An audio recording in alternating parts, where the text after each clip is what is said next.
La voiture électrique à 25 000 euros. Bientôt rentable? Alors, voyons. L'étude de l'ONG Transport Environnement, commandée au cabinet Syndex, annonce enfin une démocratisation. Gardons toutefois à l'esprit que TEE a historiquement toujours appuyé le véhicule électrique à batterie dans ses études. Oui, ce qui n'est pas le cas de ce site, hein, l'Automobile Magazine, évidemment, qui est plutôt pro-thermique. Les constructeurs européens peuvent réaliser un bénéfice de raisonnable de 4% sur un petit véhicule électrique produit en Europe en 2025. Si les conditions sont réunies, en particulier s'agissant de l'évolution des prix des batteries, équivalent dans ce cas à 100 $ par kWh, le véhicule de segment B aura une batterie LFP de 40 kWh et une autonomie de 250 à 300 km.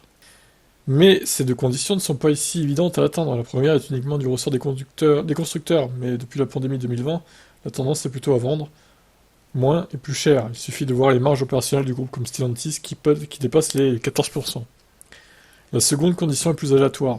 Selon nos informations récoltées auprès d'un grand constructeur, si le prix du kilowattheure de batterie avait bel et bien atteint les 100 $ il y a 2 ans, depuis il serait largement remonté autour des 200 $. Un mauvais signal alors que la voiture électrique est censée devenir de plus en plus abordable au fil du temps.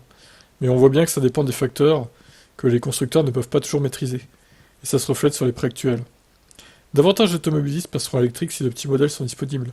Mais à l'heure actuelle, les constructeurs se contentent d'engranger les profits liés aux SUV, qui sont trop chers pour de nombreux ménages à moyens revenus. L'Union européenne et les États membres, dont la France, peuvent changer la donne en proposant des normes d'efficacité pour les voitures et en orientant la politique industrielle en faveur des petites voitures électriques abordables à tous. La voiture électrique accessible sera donc l'affaire de tous, des constructeurs qui devront faire un effort sur les marges, mais aussi des politiques qui ont un rôle à jouer. Ça pourrait par exemple commencer par un malus au poids sur les électriques.